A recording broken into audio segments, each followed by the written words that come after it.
നമ്മളുടെ ഇടയിൽ പല ബിഗിനേഴ്സിനുള്ള ഒരു കോമൺ ആയിട്ടുള്ള ഒരു ഡൗട്ടാണ്, ഏത് ടൈം ഫ്രെയിം വെച്ചിട്ടാണ് നമ്മൾ ട്രേഡ് ചെയ്യുക അല്ലെങ്കിൽ ഇൻവെസ്റ്റ് ചെയ്യുക അല്ലെങ്കിൽ സ്വിംഗ് ട്രേഡുകൾ എടുക്കുക എന്നുള്ള കാര്യമൊക്കെ. അപ്പോൾ പലരും പറയുന്നുണ്ടാവും 1 മിനിറ്റ് ടൈം ഫ്രെയിമാണ് ഇൻട്രാഡേക്ക് നല്ലത്, അല്ലെങ്കിൽ ഒരു 5 മിനിറ്റ് ടൈം ഫ്രെയിമാണ് ഇൻട്രാഡേക്ക് നല്ലത്. വേറെ ചിലർ പറയുന്നുണ്ടാവും 30 മിനിറ്റ് ടൈം ഫ്രെയിം അല്ലെങ്കിൽ 1 അവർ ടൈം ഫ്രെയിമാണ് ഇൻട്രാഡേക്ക് നല്ലത്. അതുപോലെ സ്വിംഗ് ട്രേഡ് എടുക്കുകയാണെന്നുണ്ടെങ്കിൽ ചിലർ പറയും 30 മിനിറ്റ് ടൈം ഫ്രെയിം അല്ലെങ്കിൽ 1 അവർ ടൈം ഫ്രെയിം അല്ലെങ്കിൽ daily time frame, weekly time frame എന്നൊക്കെ പറയാറുണ്ട്. പക്ഷേ എക്സാക്ട്ലി ഏത് ടൈം ഫ്രെയിമാണ് നല്ലത് എന്നുള്ള കാര്യങ്ങളാണ് നമ്മൾ ഇന്നത്തെ ഈ വീഡിയോയിൽ ഡിസ്കസ് ചെയ്യാനായിട്ട് പോകുന്നത്. ആദ്യമായിട്ട് എനിക്ക് പറയാനുള്ള ഒരു കാര്യം, ഇന്നൊരു ഡെഫിനിറ്റ് ടൈം ഫ്രെയിം നമുക്ക് ഒരുവിധ ട്രേഡിംഗ് സ്റ്റൈലിന് യൂസ് ചെയ്യാനായിട്ട് പറ്റില്ല. ഇപ്പോൾ ഇൻട്രാഡേയിൽ നിങ്ങൾക്ക് എപ്പോഴും ഒരു 5 മിനിറ്റ് ടൈം ഫ്രെയിമിലോ അല്ലെങ്കിൽ ഒരു 15 മിനിറ്റ് ടൈം ഫ്രെയിമിലോ സ്റ്റിക്ക് ചെയ്യാനായിട്ട് പറ്റില്ല. അതുപോലെ ഇപ്പോൾ സ്വിംഗ് ട്രേഡ് എടുക്കുകയാണെന്നുണ്ടെങ്കിൽ നിങ്ങൾക്ക് ഒരു 1 അവർ ടൈം ഫ്രെയിമിലോ അല്ലെങ്കിൽ ഡെയിലി ടൈം ഫ്രെയിമിലോ ഒന്നും മാത്രമായിട്ട് നിങ്ങൾക്ക് സ്വിംഗ് ട്രേഡ് എടുക്കാനായിട്ട് പറ്റില്ല. പറ്റും, നിങ്ങൾക്ക് എന്താ പറയുക, ആക്യുറസി കുറയാനായിട്ടുള്ള ചാൻസ് ഉണ്ട്. അപ്പോൾ നമ്മൾ എന്താ ചെയ്യുകയെന്ന് വെച്ചാൽ ഇൻട്രാഡേനും സ്വിങ്ങിനും ഒക്കെ നമ്മൾ മൾട്ടിപ്പിൾ ടൈം ഫ്രെയിംസ് യൂസ് ചെയ്യും. അപ്പോൾ ഈ ഒരു മെത്തേഡിനെ നമ്മൾ വിളിക്കുന്ന പേരാണ് മൾട്ടിപ്പിൾ ടൈം ഫ്രെയിം അനാലിസിസ്. നമ്മൾ ഇൻട്രാഡേ എടുക്കുമ്പോൾ വരെ നമ്മൾ ചിലപ്പോൾ 1 അവർ ടൈം ഫ്രെയിം ഒക്കെ യൂസ് ചെയ്തു എന്ന് വരാം. അപ്പോൾ ഈ ഒരു പേരിനെ, ഈ ഒരു കാര്യത്തിനെ വിളിക്കുന്നതാണ് മൾട്ടിപ്പിൾ ടൈം ഫ്രെയിം അനാലിസിസ്. അപ്പോൾ നമുക്കിതിനെ 3 സെക്ഷനായിട്ട് ഡിവൈഡ് ചെയ്യാം. അപ്പോൾ ആദ്യത്തെ സെക്ഷൻ എന്ന് പറയുന്നത് ഇൻട്രാഡേ, രണ്ടാമത്തെ സെക്ഷൻ എന്ന് പറയുന്നത് സ്വിംഗ് ട്രേഡ് അല്ലെങ്കിൽ BTST അങ്ങനെയൊക്കെ പറയാം. പിന്നെ മൂന്നാമത്തെ സെക്ഷൻ എന്ന് പറയുന്നത് നമ്മുടെ പൊസിഷണൽ ട്രേഡിങ്, അതായത് കുറച്ച് മാസങ്ങളിലേക്ക് അല്ലെങ്കിൽ ഒരു വർഷത്തേക്കൊക്കെ ഇൻവെസ്റ്റ് ചെയ്യുന്ന അല്ലെങ്കിൽ ട്രേഡ് ചെയ്യുന്ന അങ്ങനത്തെ ഒരു 3 സെക്ഷനായിട്ട് നമുക്ക് ഈ ഒരു വീഡിയോനെ ഡിവൈഡ് ചെയ്യാം. അപ്പോൾ നമുക്കിനി ആദ്യത്തെ സെക്ഷൻ യൂസ് ചെയ്യാം. അപ്പോൾ ആദ്യത്തെ സെക്ഷൻ എന്ന് പറയുന്നത് ഇൻട്രാഡേ ആണ്. നമ്മളിൽ മിക്കവർക്കും അറിയാനായിട്ട് ഏറ്റവും ആഗ്രഹമുള്ള ഒരു കാര്യം ഇൻട്രാഡേയിൽ ഏത് ടൈം ഫ്രെയിം യൂസ് ചെയ്യണമെന്നാണ്. അപ്പോൾ നമുക്ക് ആദ്യം അത് നോക്കാം. അപ്പോൾ നമ്മുടെ മുന്നിൽ ടൈറ്റാൻ എന്ന് പറയുന്ന കമ്പനിയുടെ ചാർട്ടാണ് കാണുന്നത്. അപ്പോൾ ഞാനിപ്പോൾ ഓൾറെഡി ഇവിടെ സെലക്ട് ചെയ്തിരിക്കുന്ന ടൈം ഫ്രെയിം നോക്കിയാൽ നിങ്ങൾക്ക് കാണാം 15 മിനിറ്റ് ടൈം ഫ്രെയിമാണ് ഞാൻ സെലക്ട് ചെയ്തിട്ടുള്ളത്. അപ്പോൾ ഞാൻ പേഴ്സണലി എങ്ങനെയാണ് ഇൻട്രാഡേയിൽ ട്രേഡ് എടുക്കുക എന്ന് വെച്ച് കഴിഞ്ഞാൽ, ഇപ്പോൾ നിങ്ങൾക്ക് ഇവിടെ കാണാൻ പറ്റുന്നുണ്ടാവും, ഞാൻ ഒരു 15 മിനിറ്റ് ടൈം ഫ്രെയിമിൽ ഒരു പാറ്റേൺ ഇവിടെ വരച്ചിട്ടുണ്ട്. ഇതിപ്പോൾ വേണമെന്നുണ്ടെങ്കിൽ എനിക്ക് 5 മിനിറ്റിൽ ചെയ്താലും എനിക്ക് ഈ പാറ്റേൺ കിട്ടും. പക്ഷേ ഐഡൻറ്റിഫൈ ചെയ്യാൻ പലപ്പോഴും കുറച്ചുകൂടി ഈസി ആയിട്ട് 15 മിനിറ്റ് ടൈം ഫ്രെയിമാണ് ഞാൻ യൂസ് ചെയ്യാറ്. അപ്പോൾ ആദ്യത്തെ മൾട്ടിപ്പിൾ ടൈം ഫ്രെയിം അനാലിസിസിൽ ഇൻട്രാഡേയിലെ ഫസ്റ്റ് സ്റ്റെപ്പ് ഞാൻ യൂസ് ചെയ്യുന്നത് 15 മിനിറ്റ്, 30 മിനിറ്റ്, ചിലപ്പോൾ റയർലി 1 അവർ ടൈം ഫ്രെയിമും ഞാൻ യൂസ് ചെയ്യും. അപ്പോൾ ഈ ടൈം ഫ്രെയിം ഞാൻ എന്തിനാണ് യൂസ് ചെയ്യുന്നത് എന്ന് വെച്ച് കഴിഞ്ഞാൽ പാറ്റേൺസ് ഐഡൻറ്റിഫൈ ചെയ്യാനായിട്ടാണ്. നമ്മൾ ഈ പ്രൈസ് ആക്ഷൻ ട്രേഡിംഗ് ആണ് ഏറ്റവും ഇമ്പോർട്ടൻ്റ് ആയിട്ടുള്ള സ്ട്രാറ്റജി അല്ലെങ്കിൽ ഏറ്റവും ഇമ്പോർട്ടൻ്റ് ആയിട്ടുള്ള ഒരു കാര്യം എന്ന് പറയുന്നത്. ഈ പ്രൈസ് ആക്ഷൻ യൂസ് ചെയ്യാനായിട്ട് അല്ലെങ്കിൽ പ്രൈസ് ആക്ഷൻ്റെ ബേസിസിൽ പാറ്റേൺസ് അല്ലെങ്കിൽ ട്രേഡ്സ് ഐഡൻറ്റിഫൈ ചെയ്യാനായിട്ട് ഞാൻ ആദ്യം 15 മിനിറ്റ് ടൈം ഫ്രെയിമിൻ്റെ ക്യാൻഡിൽസ് ആണ് യൂസ് ചെയ്യുന്നത്. അപ്പോൾ ഞാനിവിടെ ഈ 15 മിനിറ്റ് ടൈം ഫ്രെയിം ഇട്ട് നോക്കിയപ്പോൾ എനിക്ക് ഐഡൻറ്റിഫൈ ചെയ്യാൻ പറ്റിയൊരു പാറ്റേൺ ആണ് ഈ കാണുന്ന പാറ്റേൺ. അപ്പോൾ ഈ പാറ്റേണിൽ ഞാൻ 15 മിനിറ്റ് ടൈം ഫ്രെയിം ഒന്നും കൂടി ഇട്ട് ഞാൻ കാണിച്ചു തരാം. അപ്പോൾ 15 മിനിറ്റ് ടൈം ഫ്രെയിമിലേക്ക് ഞാൻ എത്തിയിട്ട് ഈ ഒരു പാറ്റേൺ ഐഡൻറ്റിഫൈ ചെയ്തു. ഈ പാറ്റേൺ ശരിക്കും പറഞ്ഞാൽ 4 മാർച്ച് തൊട്ട് ഈ പാറ്റേൺ ഫോം ചെയ്തപ്പോൾ 5 മാർച്ച് എന്ന് പറഞ്ഞാൽ 4 മാർച്ച് സ്റ്റാർട്ടിങ്ങിൽ തൊട്ട് 5 മാർച്ച് ഏകദേശം ഉച്ച വരെ ഈ ഒരു പാറ്റേണിൻ്റെ ഉള്ളിൽ അല്ലെങ്കിൽ ഒരു 2:30 വരെ ഈ ഒരു പാറ്റേണിൻ്റെ ഉള്ളിലാണ് ട്രേഡ് ചെയ്തത്. അപ്പോൾ ഈ 15 മിനിറ്റ് ടൈം ഫ്രെയിം നിങ്ങൾക്ക് ചിലപ്പോൾ ദിവസങ്ങളോളം നീണ്ടു നിൽക്കുന്ന പാറ്റേൺസ് കാണിച്ചു തരാം. ചിലപ്പോൾ ഒരു 2-3 ദിവസം അതിൽ കൂടുതൽ നീണ്ടു നിൽക്കുന്ന പാറ്റേൺസ് ചിലപ്പോൾ നിങ്ങൾക്ക് കാണിച്ചു തരാനായിട്ട് ചാൻസ് ഉണ്ട്. അപ്പോൾ അതൊന്നും ഒരു വിഷയമില്ല. ഇൻട്രാഡേ ആണെന്നുണ്ടെങ്കിൽ പോലും നിങ്ങൾക്ക് കുറച്ചധികം ദിവസത്തെ പാറ്റേൺസും അതിന് യൂസ് ചെയ്യാം, അതിനൊരു പ്രശ്നമില്ല. ഇപ്പോൾ ഇവിടെ ഞാൻ 15 മിനിറ്റ് ടൈം ഫ്രെയിം യൂസ് ചെയ്തിട്ട് എടുക്കുകയാണ്. 15 മിനിറ്റ് ടൈം ഫ്രെയിം യൂസ് ചെയ്താൽ ഞാൻ നെക്സ്റ്റ് നോക്കുന്ന കാര്യം എന്താണെന്ന് വെച്ച് കഴിഞ്ഞാൽ ബ്രേക്ക് ഔട്ടാണ് ഞാൻ നോക്കുക. അപ്പോൾ ഈ ഒരു പാറ്റേണിൽ ബ്രേക്ക് ഔട്ട് എവിടെ വന്നു നോക്കും. ഈ പാറ്റേണിൽ നമുക്ക് ഇവിടെയൊക്കെ ബ്രേക്ക് ഔട്ട് നടന്നിട്ടുണ്ടെന്ന് കാണാം. അപ്പോൾ ഈ ബ്രേക്ക് ഔട്ടിൽ എൻട്രി എടുക്കാനായിട്ട് എന്താ നമ്മൾ ചെയ്യേണ്ടത്, അവിടെ നിങ്ങൾ 15 മിനിറ്റ് ക്യാൻഡിൽ യൂസ് ചെയ്യാണ്ടിരിക്കുക. ബ്രേക്ക് ഔട്ടിൽ എൻട്രി എടുക്കുമ്പോൾ നമ്മൾ കുറച്ചുകൂടി പ്രിസൈസ് ആയിരിക്കണം, കുറച്ചുകൂടി ക്വിക്ക് ആയിരിക്കണം. അപ്പോൾ ഈ 15 മിനിറ്റ് ടൈം ഫ്രെയിമിലൊക്കെ ഇട്ട് കഴിഞ്ഞാൽ നമ്മൾ എൻട്രി പലപ്പോഴും മിസ്സാവാനായിട്ടുള്ള ചാൻസ് ഉണ്ട്. പിന്നെ നമ്മൾ റീടെസ്റ്റിനൊക്കെ വെയിറ്റ് ചെയ്യേണ്ടി വരും. അപ്പോഴേക്കും നമ്മുടെ റീടെസ്റ്റ് എന്ന് പറയുന്ന ആ ഒരു സംഭവം നടക്കുമ്പോഴേക്കും മിക്കവരുടെയും ടാർഗറ്റ് ഓൾറെഡി അച്ചീവ് ചെയ്തിട്ടായിരിക്കും ഈ റീട്രേസ്മെൻറ്റ് നടക്കുക. കാരണം മിക്കവരുടെയും ടാർഗറ്റ് എന്ന് പറയുമ്പോൾ 1% അല്ലെങ്കിൽ 0.5% ഒക്കെയാണ് ടാർഗറ്റ്. അപ്പോൾ ഈ റീട്രേസ്മെൻറ്റിന് മുമ്പ് തന്നെ ഈ ടാർഗറ്റ് അച്ചീവ് ചെയ്യുമ്പോൾ പലപ്പോഴും നമുക്ക് ട്രേഡുകൾ കിട്ടാണ്ട് പോകാനുള്ള ചാൻസ് ഉണ്ട്. അപ്പോൾ നിങ്ങൾ ഈ ബ്രേക്ക് ഔട്ട് അല്ലെങ്കിൽ എൻട്രി എടുക്കുന്നത് 15 മിനിറ്റിലായിരിക്കരുത്. നിങ്ങൾ പാറ്റേൺ ഐഡൻറ്റിഫൈ ചെയ്യേണ്ടത് ഒരു വലിയ ടൈം ഫ്രെയിമിൽ 15 മിനിറ്റോ 30 മിനിറ്റിലോ. പക്ഷേ എൻട്രി എടുക്കേണ്ടത് നിങ്ങൾക്ക് ഏതൊരു ടൈം ഫ്രെയിമും 15 മിനിറ്റ് താഴേക്ക് യൂസ് ചെയ്യാം. ഞാൻ പേഴ്സണലി യൂസ് ചെയ്യാറ് 5 മിനിറ്റും 3 മിനിറ്റ് ടൈം ഫ്രെയിമുമാണ്. അപ്പോൾ നമുക്കിവിടെ ഞാൻ 5 മിനിറ്റ് ടൈം ഫ്രെയിം ഇട്ടു. എന്നിട്ട് നമുക്ക് നോക്കാം. 5 മിനിറ്റ് ടൈം ഫ്രെയിം ഇട്ട് കഴിഞ്ഞപ്പോൾ എന്താ നമുക്ക് കാണാൻ പറ്റുക, 5 മിനിറ്റ് ടൈം ഫ്രെയിമിൽ ഈ ക്യാൻഡിലാണ് ആദ്യത്തെ ബ്രേക്ക് ഔട്ട് നടന്നത്. ഇവിടെ ബ്രേക്ക് ഔട്ട് നടന്നു, അതേപോലെ തന്നെ തിരിച്ചു കയറി. ഇനി രണ്ടാമത്തെ ക്യാൻഡിൽ ഒരു ഡോജിയാണ്, ഇതും പാറ്റേണിൻ്റെ ഉള്ളിലാണ് ക്ലോസ് ചെയ്തത്. മൂന്നാമത്തെ ക്യാൻഡിൽ ഇവിടെ ബ്രേക്കൗട്ട് നടന്നില്ല. നാലാമത്തെ ക്യാൻഡിൽ ഈ ഒരു വലിയ റെഡ് ക്യാൻഡിൽ ബ്രേക്കൗട്ട് നടന്നു. ബ്രേക്കൗട്ട് നടന്നു കഴിഞ്ഞിട്ട് പിന്നെ ഇമീഡിയറ്റ് ആയിട്ട് തന്നെ അടുത്തൊരു ക്യാൻഡിൽ മുകളിലേക്ക് ഫോം ചെയ്തു. അപ്പോൾ ഇതൊരു ഫോൾസ് ബ്രേക്കൗട്ടാണ്. അപ്പോൾ നിങ്ങൾ ഈ ഒരു 5 മിനിറ്റ് ക്യാൻഡിൽ പുറത്ത് ക്ലോസ് ചെയ്തിട്ട് അതിൻ്റെ ലോ ബ്രേക്ക് ചെയ്യാനായിട്ട് വെയിറ്റ് ചെയ്യുക. ഞാൻ അങ്ങനെയാണ് ചെയ്യുന്നത്. അതിപ്പോൾ 5 മിനിറ്റ് ക്യാൻഡിലായാലും 3 മിനിറ്റ് ക്യാൻഡിലായാലും ഞാൻ അത് തന്നെയാണ് ചെയ്യുന്നത്. അപ്പോൾ എന്താണെന്ന് വെച്ച് കഴിഞ്ഞാൽ ബ്രേക്കൗട്ട് നടക്കാനായിട്ട് വെയിറ്റ് ചെയ്യുക. ഇവിടെ ഈ ഒരു ക്യാൻഡിൽ പ്രോപ്പറായിട്ടൊരു ബ്രേക്കൗട്ട് നടന്നു, കണ്ടില്ലേ? ഈ ഒരു ക്യാൻഡിൽ, ഈ ഒരു റെഡ് ക്യാൻഡിൽ നല്ല പോലെ ഒരു തെറ്റില്ലാത്ത വോളിയുണ്ട്. ഈ ക്യാൻഡിൽസിനൊക്കെ വെച്ച് കമ്പയർ ചെയ്യുമ്പോൾ ഈ ഒരു റെഡ് ക്യാൻഡിലിന് വോളിയം കൂടുതലുണ്ട്. അപ്പോൾ ഇതൊരു ബ്രേക്കൗട്ടാണ് എന്ന് നമുക്ക് മനസ്സിലായി. പക്ഷേ തൊട്ട് പിന്നാലെ ഒരു വലിയ ഗ്രീൻ ക്യാൻഡിലും വന്നു. പക്ഷേ ആ ഗ്രീൻ ക്യാൻഡിലിന് ഈ റെഡ് ക്യാൻഡിലിന് അത്ര വോളിയം ഇല്ല. അപ്പോൾ നമ്മളിവിടെ എന്താ വെച്ചാൽ നമ്മൾ ഇവിടെ ട്രേഡ് എടുക്കില്ല, നമ്മൾ വെയിറ്റ് ചെയ്യും. നമ്മൾ വെയിറ്റ് ചെയ്തിട്ട് നമ്മൾ ഈ ഒരു ലെവൽ നമുക്ക് വേണമെന്നുണ്ടെങ്കിൽ മാർക്ക് ചെയ്യാം. ഇതിങ്ങനെ നിങ്ങൾ ഈ ഒരു ലെവൽ മാർക്ക് ചെയ്തിടാം. ഈ ഒരു ലെവൽ മാർക്ക് ചെയ്തിട്ട് നിങ്ങൾ വെയിറ്റ് ചെയ്യുക. വെയിറ്റ് ചെയ്തിട്ട് അടുത്തത് അപ്പോൾ ഈ ലെവലിൻ്റെ ഇമ്പോർട്ടൻസ് എന്താണെന്ന് വെച്ച് കഴിഞ്ഞാൽ ഇതാണ് ഇപ്പോൾ നമ്മുടെ സപ്പോർട്ടായിട്ട് ആക്ട് ചെയ്യുന്നത്. ബ്രേക്കൗട്ട് കഴിഞ്ഞിട്ടുള്ള ഇമീഡിയറ്റ് സപ്പോർട്ടായിട്ട് ആക്ട് ചെയ്യുന്നത്. അങ്ങനെ തിരിച്ച് റീട്രേസ് ചെയ്തു, മുകളിലോട്ട് കയറി തിരിച്ച് താഴോട്ട് വന്നു. ഇവിടെ എത്തിയപ്പോൾ വീണ്ടും ഒരു നല്ല വോളിയത്തിൽ ഒരു ബ്രേക്കൗട്ട് നടന്നു. അപ്പോൾ ഈ ഒരു ബ്രേക്കൗട്ടിൽ നിങ്ങൾ എൻട്രി എടുത്തിരുന്നു എന്നുണ്ടെങ്കിൽ നിങ്ങൾ ഇപ്പോൾ ഓൾമോസ്റ്റ് നിങ്ങൾ ഈ ഒരു പോയിന്റിലൊക്കെ എൻട്രി എടുത്തു എന്ന് വിചാരിക്കുക. ഈ ഒരു പോയിന്റിൽ എൻട്രി എടുത്താൽ കംഫർട്ടബിളി നിങ്ങൾക്കൊരു 0.4% ഒക്കെ നിങ്ങൾക്ക് കിട്ടാനായിട്ട് പറ്റും. അപ്പോൾ കുറച്ചുകൂടി അഗ്രസീവായിട്ട് ട്രേഡ് എടുക്കുന്ന ആൾക്കാർ 3 മിനിറ്റ് ടൈം ഫ്രെയിമിൻ്റെ ക്യാൻഡിൽ യൂസ് ചെയ്യാറുണ്ട്. അപ്പോൾ നമുക്ക് ഇവിടെ 3 മിനിറ്റ് ടൈം ഫ്രെയിമിൻ്റെ ക്യാൻഡിൽ നോക്കാം. അപ്പോൾ 3 മിനിറ്റ് ടൈം ഫ്രെയിം ക്യാൻഡിൽ എടുക്കുമ്പോൾ നമുക്ക് എക്സാക്ട്ലി മുമ്പ് കണ്ട അതേ സംഭവം തന്നെയാണ് കാണാൻ സാധിച്ചത്.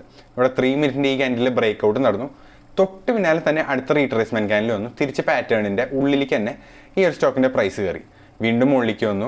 തിരിച്ച് ഇവിടെ വീണ്ടും ഒരു ബ്രേക്കൗട്ട് ക്യാൻഡിൽ വന്നു. പക്ഷെ നമ്മൾ ഇവിടെ എൻട്രി എടുക്കുന്നില്ല. നമ്മൾ മുമ്പ് പറഞ്ഞ മാതിരി തന്നെ ഈ ഒരു ക്യാൻഡിൽ ബ്രേക്കൗട്ട് ആണ് എന്ന് നമ്മൾ ഗ്യാരണ്ടി ചെയ്യണമെന്നുണ്ടെങ്കിൽ ഈ ഒരു ക്യാൻഡിലെ ലോ ബ്രേക്ക് ചെയ്യണം. അപ്പോൾ നമ്മൾ ഇവിടെ എൻട്രി എടുക്കുന്നില്ല. അപ്പോൾ തിരിച്ച് നമ്മളുടെ എല്ലാവരുടെ എക്സ്പെക്ടേഷൻ ഓപ്പോസിറ്റ് ആയിട്ട് തിരിച്ച് സ്റ്റോക്ക് മുകളിലോട്ട് കയറി. പക്ഷെ നമ്മൾ സേഫായിട്ട് ട്രേഡ് എടുക്കുന്ന ആൾക്കാരായതുകൊണ്ട് നമ്മൾ ഇവിടെ എൻട്രി എടുക്കില്ല. നമ്മളങ്ങനെ തിരിച്ച് സ്റ്റോക്കിൻ്റെ പ്രൈസ് താഴോട്ട് വന്നു. വീണ്ടും ഇത് നമ്മുടെ ഈ ഇമ്മീഡിയറ്റ് സപ്പോർട്ട് ലെവൽ ബ്രേക്ക് ചെയ്തിട്ട് അതിൻ്റെ അടിയിൽ തന്നെ ക്ലോസ് ചെയ്തു. ക്ലോസ് ചെയ്യുക മാത്രമല്ല, ഒരു നല്ലൊരു റെഡ് ക്യാൻഡിൽ, നല്ലൊരു സ്ട്രോങ് റെഡ് ക്യാൻഡിലുമാണ് ഇവിടെ ഉണ്ടായിട്ടുള്ളത്. അപ്പോൾ നമ്മൾ ഈ ഒരു ക്ലോസിങ്ങിലാണ് നമ്മൾ എൻട്രി എടുക്കുന്നത്. ഇതിപ്പോൾ 5 മിനിറ്റ് ക്യാൻഡിലാവുമ്പോൾ നമ്മുടെ എൻട്രി കുറച്ചുകൂടി ലേറ്റ് ആവും. അപ്പോൾ നമ്മൾ 3 മിനിറ്റിലേക്ക് ഇട്ട് കഴിഞ്ഞാൽ നമുക്ക് കുറച്ചുകൂടി ഒരു പ്രോപ്പറായിട്ടുള്ള ഒരു എൻട്രി കിട്ടും. അപ്പോൾ ഞാൻ പറയുന്നത് നിങ്ങളോട് 3 മിനിറ്റിൽ തന്നെ യൂസ് ചെയ്യണമെന്നല്ല. നിങ്ങൾ 3 മിനിറ്റ് യൂസ് ചെയ്ത് നോക്കുക. നിങ്ങൾക്ക് 3 മിനിറ്റ് സൂട്ടബിൾ ആയിട്ട് തോന്നുന്നുണ്ടെങ്കിൽ നിങ്ങൾക്ക് 3 മിനിറ്റ് യൂസ് ചെയ്യാം. ഇനി 1 മിനിറ്റ് വരെ നിങ്ങൾക്ക് വേണമെന്നുണ്ടെങ്കിൽ യൂസ് ചെയ്യാം. ചില നേരത്ത് 1 മിനിറ്റും വളരെയധികം എഫക്റ്റീവാണ്. അപ്പോൾ നിങ്ങൾക്ക് ഇപ്പം 1 മിനിറ്റ് തൊട്ടൊരു 5 മിനിറ്റ് വരെ അതിൻ്റെ ഉള്ളിലുള്ളൊരു ഡിഫറൻസ് അല്ലെങ്കിൽ എങ്ങനെ അത് ചൂസ് ചെയ്യണമെന്ന് ഞാൻ നിങ്ങൾക്ക് ഒരു എക്സാമ്പിൾ പറഞ്ഞുതരാം. അപ്പോൾ 1 മിനിറ്റ് ടൈം ഫ്രെയിം എടുക്കുമ്പോൾ നിങ്ങൾക്ക് കൂടുതൽ പോസിബിലിറ്റീസ് കിട്ടും. ട്രേഡിങ്ങിൽ കൂടുതൽ ട്രേഡ്സ് നിങ്ങൾക്ക് കിട്ടും. അതേസമയം നിങ്ങൾ 5 മിനിറ്റിലെത്തുമ്പോൾ നിങ്ങൾക്ക് കിട്ടുന്ന ട്രേഡിൻ്റെ എണ്ണം കുറയും, പക്ഷെ എടുക്കുന്ന ട്രേഡിൻ്റെ ആക്യുറസി കൂടും. മനസ്സിലായി? അപ്പോൾ നിങ്ങൾക്കിപ്പോൾ മുമ്പൊരു 1 മിനിറ്റ് ടൈം ഫ്രെയിമിലോ 3 മിനിറ്റ് ടൈം ഫ്രെയിമിലോ നിങ്ങൾ എടുക്കുന്ന ട്രേഡിനൊരു 60% ആക്യുറസി ഉണ്ട്, പക്ഷേ കുറേ ട്രേഡുകൾ കിട്ടും. നിങ്ങൾ പക്ഷേ 5 മിനിറ്റിലേക്ക് പോകുമ്പോൾ ആ ഒരു ആക്യുറസി 60% ഒരു 75 to 80% ആവും നിങ്ങളുടെ സ്ട്രാറ്റജി ബേസ് ചെയ്തിട്ട്. അപ്പോൾ നിങ്ങൾക്ക് ടൈം ഫ്രെയിം കൂടുന്നതോറും നിങ്ങളുടെ ആക്യുറസി കൂടും, പക്ഷേ ട്രേഡിൻ്റെ എണ്ണം കുറയാനും അതുപോലെ തന്നെ ചാൻസ് ഉണ്ട്. അപ്പോൾ ഇവിടെ ഈ ഒരു പോയിന്റിൽ നമ്മൾ എൻട്രി എടുത്തു 3 മിനിറ്റ് ക്യാൻഡിൽ ക്ലോസ് ചെയ്യുമ്പോൾ. അപ്പോൾ ഇവിടെ നമ്മൾ എൻട്രി എടുത്തു കഴിഞ്ഞാൽ നമ്മളുടെ പ്രോഫിറ്റ് എന്ന് പറയുന്നത് ഓൾമോസ്റ്റ് ഒരു 5% ആണ് നമ്മുടെ ഇവിടുത്തെ പ്രോഫിറ്റ് എന്ന് പറയുന്നത്. അപ്പോൾ നമുക്ക് എക്സാക്ട്ലി ലോ ക്യാച്ച് ചെയ്യാനൊന്നും പറ്റിയെന്ന് വരില്ല. അപ്പോൾ നിങ്ങൾ എന്താ പറയുക, അത് നിങ്ങളുടെ സ്ട്രാറ്റജി ബേസ് ചെയ്ത് നിങ്ങളുടെ റിസ്ക് റിവാർഡ് ബേസ് ചെയ്ത് നിങ്ങൾക്ക് നിങ്ങളുടെ ടാർഗറ്റും സ്റ്റോപ്പ് ലോസും ഒക്കെ സെറ്റ് ചെയ്യാനായിട്ട് അത് നിങ്ങളുടെ കൺവീനിയൻസ് ആണ്. അത് നിങ്ങൾക്ക് ഇഷ്ടമുള്ള പോലെ ചെയ്യാം. അപ്പോൾ നിങ്ങൾ ഈ 15 മിനിറ്റിൽ പാറ്റേൺ ഐഡൻറ്റിഫൈ ചെയ്യുന്ന പോലെ തന്നെ നിങ്ങൾക്ക് 1 അവറിലും 30 മിനിറ്റിലും ഒക്കെ പാറ്റേൺസ് ഐഡൻറ്റിഫൈ ചെയ്യാം. ഇപ്പോൾ ഇവിടെ ഞാൻ വേറെ കാണിച്ചു തന്നത് കണ്ടില്ലേ, ഈ ഒരു ട്രയാങ്കിൾ പാറ്റേൺ ഞാൻ 15 മിനിറ്റ് ടൈം ഫ്രെയിമിലാണ് ഐഡൻറ്റിഫൈ ചെയ്തത്. അതിൻ്റെ ബ്രേക്കൗട്ട് ഇവിടെ നടന്നു. ബ്രേക്കൗട്ട് നമുക്ക് വേണമെന്നുണ്ടെങ്കിൽ ഒരു 5 മിനിറ്റിലേക്ക് പോയി കഴിഞ്ഞാൽ ബ്രേക്കൗട്ട് നമുക്ക് നോക്കാം. അപ്പോൾ 5 മിനിറ്റ് ടൈം ഫ്രെയിമിൽ പോയി നമ്മൾ നോക്കുമ്പോൾ ഇവിടെയാണ് ആദ്യത്തെ ബ്രേക്കൗട്ട് വരുന്നത്. ഈ ആദ്യത്തെ ബ്രേക്കൗട്ട് ഒരു ഫോൾസ് ബ്രേക്കൗട്ട് ആയിരുന്നു. നമുക്ക് ഈസി ആയിട്ട് അവോയ്ഡ് ചെയ്യാൻ പറ്റുന്ന ഒരു ബ്രേക്കൗട്ടാണ്. പക്ഷേ ഞാൻ ഈ പാറ്റേൺ ഐഡൻറ്റിഫൈ ചെയ്യുമ്പോൾ ഈ ഒരു പോയിന്റൊക്കെ കഴിഞ്ഞിട്ടുണ്ടായിരുന്നു. അപ്പോൾ എന്തായാലും ഞാൻ ഇവിടെ ട്രേഡ് എടുക്കില്ല. പിന്നെ രണ്ടാമത്തെ ഫോൾസ് ബ്രേക്കൗട്ട് എന്ന് പറയുന്നത് ഇവിടെയാണ്. ഈ ഒരു പോയിന്റിൽ മിക്കവരുടെ സ്റ്റോപ്പ് ലോസ് അടിക്കും. അത് ഒന്നും ചെയ്യാൻ നമുക്ക് പറ്റില്ല. നമുക്ക് ട്രേഡിംഗ് എന്ന് പറയുന്നത് ഏതൊരു സ്ട്രാറ്റജിയും ഒരു പ്രോബബിലിറ്റിയാണ്. അതൊരു നല്ല സ്ട്രാറ്റജി ആണെന്നുണ്ടെങ്കിൽ ഒരു 75% അല്ലെങ്കിൽ 70% പ്രോബബിലിറ്റി ഉണ്ടാവും. അപ്പോൾ ചില നേരത്തെ സ്റ്റോപ്പ് ലോസ് അടിക്കും, ചില നേരത്ത് ടാർഗറ്റ് അടിക്കും. പക്ഷേ നമ്മൾ പ്രോപ്പറായിട്ട് റിസ്ക് റിവാർഡൊക്കെ മെയിൻറ്റെയിൻ ചെയ്യുമ്പോൾ എങ്ങനെ പോയാലും നമുക്ക് പ്രോഫിറ്റാണ് കിട്ടുക. അപ്പോൾ ഇവിടെ ഈ ഒരു പോയിന്റിൽ നമ്മൾ ട്രേഡ് എടുക്കാം, നമുക്ക് തെറ്റൊന്നും പറയാനായിട്ട് വരില്ല. പക്ഷേ ഇവിടെ സ്റ്റോപ്പ് ലോസ് അടിക്കും. പ്രശ്നമില്ല. നമുക്ക് അടുത്ത പോയിന്റ് നോക്കാം. അപ്പോൾ ഇവിടെയാണ് നമ്മുടെ അടുത്ത ബ്രേക്കൗട്ട്. ഈ ഒരു ബ്രേക്കൗട്ട് നടക്കുമ്പോൾ ഇവിടുത്തെ ഈ ക്യാൻഡിലിൻ്റെ വോളിയം നോക്കിയാൽ ഇത്രയും ക്യാൻഡിലുകൾക്ക് ഇല്ലാത്തൊരു വോളിയം ഈ ഒരു ക്യാൻഡിലുണ്ട്. അതുപോലെ നല്ലപോലെ പ്രൈസ് എക്സ്പാൻഡും ചെയ്തിട്ടുണ്ട്. അപ്പോൾ ഈ ഒരു ബ്രേക്കൗട്ട് ട്രൂ ആണോ നമ്മൾ ഐഡൻറ്റിഫൈ ചെയ്യപ്പെടുകയെന്ന് വെച്ചാൽ ഈ ഒരു ബ്രേക്കൗട്ട് ക്യാൻഡിൽ ഹൈ ബ്രേക്ക് ചെയ്യുമ്പോഴാണ്. അപ്പോൾ ഇവിടെ ഹൈ ബ്രേക്ക് ചെയ്തു, നമുക്ക് ട്രേഡ് എടുക്കാം. നമ്മുടെ പ്രോഫിറ്റ് പെർസെൻറ്റേജ് നോക്കാം. ഓൾമോസ്റ്റ് 2% മുകളിൽ 2.2% ഒരു മുകളിലേക്ക് ഒരു അപ്പ് മൂവ്മെൻറ്റ് കിട്ടിയിട്ടുണ്ട്. നമ്മുടെ ടാർഗറ്റ് ഒരു 0.5 1% എത്തിയാൽ നമുക്ക് നമ്മുടെ പൊസിഷൻ സ്ക്വയർ ഓഫ് ചെയ്യാം. അപ്പോൾ അവിടെ നമ്മുടെ ടാർഗറ്റ് അച്ചീവ് ചെയ്യുന്നുണ്ട്. അപ്പോൾ ഇങ്ങനെയാണ് ഞാൻ ഇൻട്രാഡേനെ സ്റ്റോക്കുകൾ സെലക്ട് ചെയ്യുക അല്ലെങ്കിൽ ട്രേഡുകൾ എടുക്കുക, multiple time frame analysis use ചെയ്തിട്ട്. എല്ലാവർക്കും നിങ്ങൾക്കൊരു സ്ട്രാറ്റജി വേണം. ഇത് ഒരു സ്ട്രാറ്റജി അല്ല, ഇത് ജസ്റ്റ് ടൈം ഫ്രെയിംസ്, ഏതൊക്കെ ടൈം ഫ്രെയിംസ് യൂസ് ചെയ്യണം എന്നുള്ളതിൻ്റെ ഒരു കാര്യമാണ്. ഇപ്പോൾ 15 മിനിറ്റ് യൂസ് ചെയ്തിട്ടാണ് അല്ലെങ്കിൽ 30 മിനിറ്റ് യൂസ് ചെയ്തിട്ടാണ് ഞാൻ ട്രേഡുകൾ ഏതിലെടുക്കണം എന്ന് ഐഡൻറ്റിഫൈ ചെയ്യുക. എന്നിട്ട് ഞാൻ ലോവർ ടൈം ഫ്രെയിമിൽ പോയിട്ട് എൻ്റെ എൻട്രി എടുക്കും. അപ്പോൾ ഇങ്ങനെയാണ് ഇൻട്രാഡേ ട്രേഡ് ഞാൻ ചെയ്യുക. ഇനി അതുപോലെ തന്നെ സ്വിംഗ് ട്രേഡ് എടുക്കുമ്പോൾ ഞാൻ 1 അവർ ടൈം ഫ്രെയിമും അതുപോലെ തന്നെ ഡെയിലി ടൈം ഫ്രെയിം ഒക്കെ യൂസ് ചെയ്യും. ഇപ്പോൾ 1 അവർ ടൈം ഫ്രെയിമാണ് ഇവിടെ കാണുന്നത്. ഇപ്പോൾ ഈ 1 അവർ ടൈം ഫ്രെയിമിൽ ഇവിടെ നമുക്ക് നോക്കിയാൽ കാണാം ഈ ഒരു ചാനൽ പാറ്റേൺ ഈ ഒരു പോയിന്റിൽ ബ്രേക്ക് ചെയ്തു. അപ്പോൾ ഈ ഒരു പോയിന്റിൽ ബ്രേക്ക് ചെയ്ത് കഴിഞ്ഞാൽ ഒരു ഡൗൺ ട്രെൻഡാണ് നമ്മൾ എക്സ്പെക്ട് ചെയ്യുന്നത്. പക്ഷേ നമുക്ക് സ്വിംഗ് ട്രേഡിൽ ഷോർട്ട് സെല് ചെയ്യാനായിട്ടുള്ള ഓപ്ഷൻ ഇല്ല. അപ്പോൾ നമുക്ക് പക്ഷേ അതിന് പകരമായിട്ട് ഓപ്ഷൻസും ഫ്യൂച്ചേഴ്സും യൂസ് ചെയ്യാം. നിങ്ങൾ അത് യൂസ് ചെയ്യുന്നവരാണെന്നുണ്ടെങ്കിൽ നിങ്ങൾക്ക് ഈ ഒരു ചാർട്ട് തന്നെ യൂസ് ചെയ്താലും നിങ്ങൾക്ക് മതി. അപ്പോൾ ഇവിടെ ഈ 1 അവർ ടൈം ഫ്രെയിമിൽ ഈ ചാനൽ പാറ്റേൺ ബ്രേക്ക് ചെയ്യുമ്പോൾ നമ്മളൊരു ഡൗൺ മൂവ്മെൻറ്റ് എക്സ്പെക്ട് ചെയ്യുന്നുണ്ട്. നമ്മൾ ഓപ്ഷൻസിലോ അല്ലെങ്കിൽ ഫ്യൂച്ചേഴ്സിലോ ഒരു ഷോർട്ട് പൊസിഷൻ നമ്മൾ ചൂസ് ചെയ്യാണ്. അപ്പോൾ എക്സ്പെക്ട് ചെയ്ത പോലെ തന്നെ സ്റ്റോക്കിൻ്റെ പ്രൈസ് ഒന്ന് റീട്രേസ് ചെയ്തു, തിരിച്ച് താഴോട്ട് വന്നു. ഓൾമോസ്റ്റ് ഈ ഒരു പോയിന്റ് 7th ജനുവരി തൊട്ട് ഒരു 18th ജനുവരി ഓൾമോസ്റ്റ് 10 ഡേയ്സിനുള്ളിൽ തന്നെ നമുക്കൊരു 5% ഓളം ഒരു മൂവ്മെൻറ്റ് കിട്ടിയിട്ടുണ്ട്. ഇനി നിങ്ങൾ കുറച്ചും കൂടി വെയിറ്റ് ചെയ്യാണ്. ജനുവരി ലാസ്റ്റ് എത്തുമ്പോഴേക്കും ഓൾമോസ്റ്റ് ഒരു 8.8% അല്ലെങ്കിൽ ഒരു 9% അടുത്ത് വരെ ഒരു ഡൗൺ മൂവ്മെൻറ്റ് കിട്ടിയിട്ടുണ്ട്. അപ്പോൾ ഇങ്ങനെയാണ് സ്വിംഗ് ട്രേഡ് എടുക്കുക, 1 അവർ ടൈം ഫ്രെയിമിലോ അല്ലെങ്കിൽ ഡെയിലി ടൈം ഫ്രെയിമിലോ ഇട്ടിട്ട്. ഞാൻ ഈ പാറ്റേൺ ഐഡൻറ്റിഫൈ ചെയ്തത് ഡെയിലി ടൈം ഫ്രെയിമിലാണ്. ഈ പാറ്റേൺ ഉണ്ടല്ലേ, ഈ പാറ്റേൺ ഞാൻ ഐഡൻറ്റിഫൈ ചെയ്തത് ഡെയിലി ടൈം ഫ്രെയിമിലാണ്. പക്ഷെ ഞാൻ എൻട്രി എടുത്തിട്ടുള്ളത് ഒരു 15 മിനിറ്റ് ടൈം ഫ്രെയിമിലായിരിക്കും. കാരണം അങ്ങനെയാണ് നമ്മളിവിടെ എൻട്രി എടുക്കുക. നമ്മൾ ഡെയിലി ടൈം ഫ്രെയിമിൽ പാറ്റേൺ ഐഡൻറ്റിഫൈ ചെയ്യും, എന്നിട്ട് നമ്മളൊരു 15 മിനിറ്റിലോ 30 മിനിറ്റിലോ അല്ലെങ്കിൽ ഈവൻ 1 അവർ ടൈം ഫ്രെയിമിലായിരിക്കും നമ്മൾ എൻട്രി എടുക്കുക. സ്വിംഗ് ട്രേഡിൻ്റെ കേസിൽ, ഇൻട്രാഡേ അല്ല, സ്വിംഗ് ട്രേഡിൻ്റെ കേസിൽ. സ്വിംഗ് ട്രേഡിൽ നിങ്ങളിപ്പോൾ 1 അവർ ടൈം ഫ്രെയിമിലാണ് പാറ്റേൺ കണ്ടതെന്നുണ്ടെങ്കിൽ നിങ്ങളുടെ എൻട്രി ചിലപ്പോൾ 15 മിനിറ്റിലായിരിക്കും. നിങ്ങൾ ഡെയിലി ടൈം ഫ്രെയിമിലാണ് പാറ്റേൺ കണ്ടതെന്നുണ്ടെങ്കിൽ നിങ്ങളുടെ എൻട്രി 1 അവർ ടൈം ഫ്രെയിമിലായിരിക്കും. അപ്പോൾ ഇങ്ങനെയാണ് നമ്മൾ സ്വിംഗ് ട്രേഡിൽ എൻട്രി എടുക്കുക. നിങ്ങൾക്കിപ്പോൾ ഡെയിലി അല്ല, നിങ്ങൾക്ക് വേണമെന്നുണ്ടെങ്കിൽ വീക്ക്ലിയോ അല്ലെങ്കിൽ ഈവൻ മന്ത്ലി ചാർട്ട് വരെ നിങ്ങൾക്ക് യൂസ് ചെയ്യാം. ഇപ്പം ഞാൻ ടാറ്റ പവറിൻ്റെ ഒരു ട്രേഡ് എടുത്തിട്ടുണ്ടായിരുന്നു. ടാറ്റ പവറിൻ്റെ ഈ ഒരു പാറ്റേൺ ഞാൻ മന്ത്ലി ടൈം ഫ്രെയിമിലാണ് ഞാൻ ഈ ഒരു പാറ്റേൺ ഐഡൻറ്റിഫൈ ചെയ്തത്. ഞാൻ കാണിച്ചു തരാം. കണ്ടില്ലേ, ഈ ഒരു പാറ്റേൺ ഞാൻ മന്ത്ലി ടൈം ഫ്രെയിമിൽ ഐഡൻറ്റിഫൈ ചെയ്തു. അതുപോലെ തന്നെ ഇവിടെയും ഒരു പാറ്റേൺ ഉണ്ടായിരുന്നു. ഇതും ഞാൻ ഒരു മന്ത്ലി ടൈം ഫ്രെയിമിൽ ഐഡൻറ്റിഫൈ ചെയ്തിട്ട് ഞാൻ 2 സ്ഥലത്ത് ട്രേഡ് എടുത്തിട്ടുണ്ടായിരുന്നു. ഇവിടെ എടുത്തിട്ടുണ്ടായിരുന്നു, എന്നിട്ട് ഈ ഒരു പോയിന്റിൽ ഇപ്പോൾ എക്സിറ്റ് ചെയ്തു. മന്ത്ലി ടൈം ഫ്രെയിമാണ്, നിങ്ങൾ ശ്രദ്ധിക്കണം. അപ്പോൾ ഈ ഒരു മന്തിൽ 3rd ഓഗസ്റ്റ് ഞാൻ ട്രേഡ് എടുത്തിട്ടുണ്ട്. 3rd ഓഗസ്റ്റ് ആണ് എക്സാക്ട്ലി എനിക്ക് ഡേറ്റ് ഒന്നും ഓർമ്മയില്ല. ഇവിടെയും ട്രേഡ് എടുത്തിട്ടുണ്ടായിരുന്നു, എന്നിട്ട് ഇവിടെ എക്സിറ്റ് ചെയ്തു. അതുപോലെ തന്നെ ഈ ഒരു ബ്രേക്ക് ഔട്ടിൽ ഞാൻ ട്രേഡ് എടുത്തിട്ടുണ്ടായിരുന്നു. ഇത് ഞാൻ മന്ത്ലി ടൈം ഫ്രെയിമിൽ പാറ്റേൺ ഐഡൻറ്റിഫൈ ചെയ്തിട്ട് ട്രേഡ് എടുക്കുമ്പോൾ അത് നമ്മൾ ട്രേഡ് എടുക്കുന്ന ഒരു ഡെയിലി ടൈം ഫ്രെയിം ക്യാൻഡിൽ ഇട്ടിട്ടായിരിക്കും, ഒരു ലോവർ ടൈം ഫ്രെയിം ക്യാൻഡിൽ ഇട്ടിട്ടായിരിക്കും നമ്മൾ ട്രേഡ് എടുക്കുന്നത്. അപ്പോൾ അങ്ങനെയാണ് ഞാൻ ടാറ്റ പവറിൽ ഒരു സ്വിംഗ് ട്രേഡ് എടുത്തുള്ളത്. അതിൻ്റെ ഒരു എക്സാമ്പിളാണ് ഞാൻ ഇവിടെ കാണിച്ചു തന്നത്. നേരത്തെ ടൈറ്റനിൽ കാണിച്ചു തന്നു, ഇപ്പോൾ ടാറ്റ പവറിലും കാണിച്ചു തന്നു. അപ്പോൾ ഇതേ സംഭവം നിങ്ങൾക്ക് ഇവിടെ പൊസിഷണൽ ട്രേഡും എടുക്കാം. ഇനി നമുക്ക് പൊസിഷണൽ ട്രേഡ് നോക്കാം. സ്വിംഗ് ട്രേഡ് നമ്മൾ നോക്കി, ഇൻട്രാഡേ ട്രേഡ് നമ്മൾ നോക്കി. അപ്പോൾ ഇതിൻ്റെയൊക്കെ ബേസിസ് എന്ന് പറയുന്നത് നമ്മൾ ഹയർ ടൈം ഫ്രെയിമിൽ പാറ്റേൺ കണ്ടുപിടിക്കും, ലോവർ ടൈം ഫ്രെയിമിൽ എൻട്രി എടുക്കും. ഇൻട്രാഡേൻ്റെ ഹയർ ടൈം ഫ്രെയിം എന്ന് പറയുന്നത് 15 മിനിറ്റ് ടു 1 അവർ. അതുപോലെ എൻട്രി എന്ന് പറയുന്നത് ഒരു 1 മിനിറ്റ് ടു 5 മിനിറ്റിൻ്റെ ഇടയിൽ.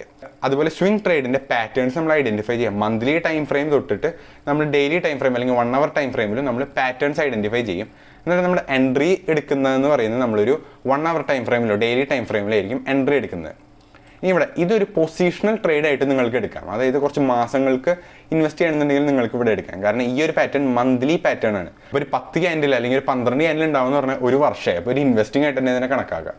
അപ്പോൾ ഈ ഒരു പോയിന്റിൽ ഈ ഒരു പാറ്റേൺ ബ്രേക്ക് ചെയ്തിട്ട് ഇവിടെ ഇതിൻ്റെ ഹൈ ഇവിടെ ബ്രേക്ക് ചെയ്തു. അപ്പോൾ നമ്മൾ ഇവിടെ എൻട്രി എടുക്കുകയാണെന്നുണ്ടെങ്കിൽ നമുക്ക് ഓൾമോസ്റ്റ് ഒരു 83 to 80% ഉള്ള ഒരു അപ്പ് മൂവ്മെൻറ്റ് നമുക്ക് ജസ്റ്റ് ഒരു ഫ്യൂ മന്ത്സ്, ഒരു നവംബർ തൊട്ട് മാർച്ച് ആയപ്പോഴേക്കും നമുക്ക് ഓൾമോസ്റ്റ് ഒരു 80% മൂവ്മെൻറ്റ് നമുക്ക് കിട്ടിയിട്ടുണ്ട്.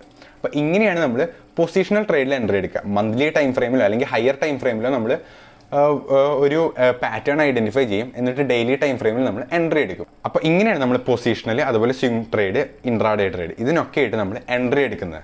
അപ്പോൾ കുറേ അധികം ടൈം ഫ്രെയിമുകൾ ഇങ്ങനെ ഒന്നിച്ച് യൂസ് ചെയ്യുന്നതിനെയാണ് നമ്മൾ ഈ ഒരു മൾട്ടിപ്പിൾ ടൈം ഫ്രെയിം അനാലിസിസ് എന്ന് പറയുക. അപ്പോൾ ഈ മൾട്ടിപ്പിൾ ടൈം ഫ്രെയിം അനാലിസിസിൻ്റെ ബെനിഫിറ്റുകൾ എന്ന് പറയുന്നത് നമുക്ക് കൂടുതൽ ആക്യുറേറ്റ് ആയിട്ടുള്ള ട്രേഡുകൾ എടുക്കാനായിട്ട് സാധിക്കും, അതുപോലെ തന്നെ കൂടുതൽ ഓപ്പർച്യൂണിറ്റീസ് നമുക്ക് കണ്ടുപിടിക്കാനായിട്ട് സാധിക്കും.